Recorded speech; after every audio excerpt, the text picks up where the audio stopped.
The vocabulary word we are exploring now is restore. Restore.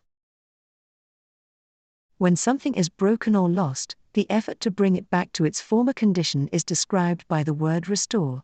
Whether it's fixing a friendship, repairing a car, or bringing peace to a situation, restore carries the idea of renewal and making things whole again. Meaning of restore.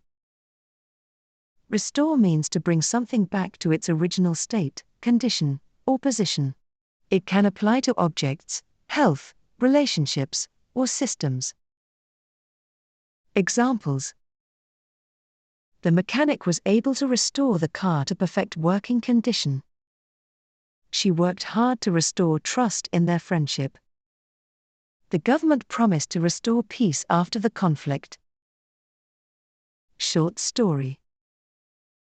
Maria inherited her grandmother's rocking chair.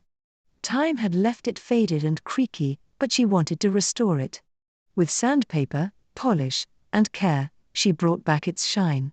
When she sat on it, the chair creaked less and felt sturdy again. To her, restoring the chair wasn't just about furniture, it was about restoring family memories and honoring her grandmother's presence in her life. Each time she rocked gently in it, she felt comforted, as though she had restored a piece of love itself.